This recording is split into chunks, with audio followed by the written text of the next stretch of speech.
Kumusta? Magandang araw. Ako si Reymund. Hello everyone. Good day. I'm Reymund and welcome to my channel. Today is a new day and we will have our Tagalog or Filipino word of the day. Our word of the day is tulog, which means to sleep or relating to sleep. Ayan. Tulog or sleep. Tulog. Tulog means sleep or slumber. We have here for the past tense natulog. Past tense natulog. For the present tense, we have here natutulog. Natutulog for the present tense, and for the future tense is matutulog. Natulog, natutulog, and matutulog. Let us have the following examples. Maagang natulog si Maria kagabi. Maagang natulog si Maria kagabi. That means Maria slept early last night. Maagang natulog si Maria kagabi. For the present tense natutulog, natutulog pa ang tatay. Tatay is father or dad. Father is still sleeping. Natutulog pa ang tatay. Natutulog pa ang tatay. Next, for the future tense is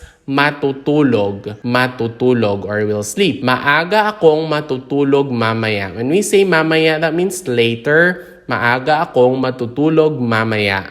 Maaga akong matutulog mamaya. Once again, for the past tense, natulog. For the present tense, natutulog. And for the future tense, matutulog. Let us have the following sentences using the word tulog or to sleep. Mahimbing ang tulog niya. That means he or she sleeps very deeply. Mahimbing ang tulog niya. Mahimbing ang tulog niya. Next is bumabawi siya ng tulog. He or she is recovering from his or her lost sleep. Kasi bawi is to recover. Siya is he or she and tulog is sleep. Bumabawi siya ng tulog.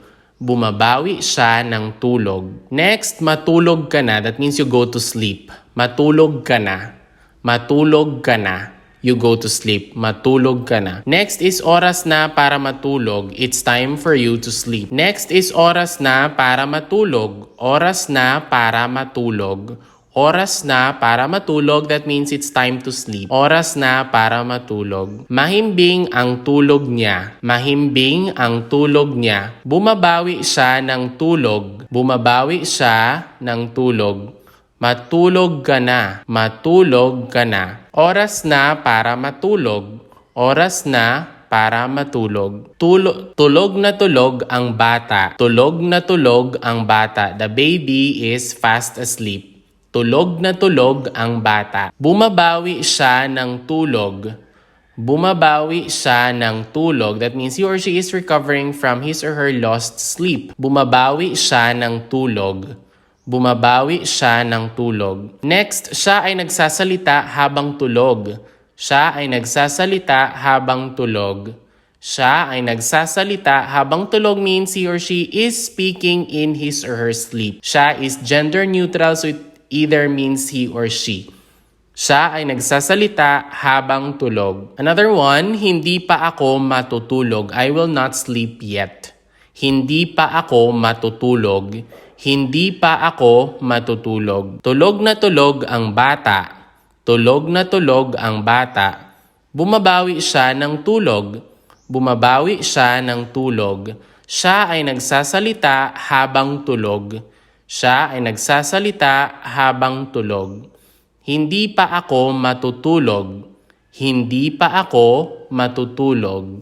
Hindi pa ako matutulog. Tulog na tulog ang bata. Bumabawi siya ng tulog. Siya ay nagsasalita habang tulog. Hindi pa ako matutulog. So that's all for our Tagalog or Filipino word for the day, which is tulog or sleep. If you learned something new from this video, please don't forget to click like and subscribe. And you might also want to click the next video on the screen.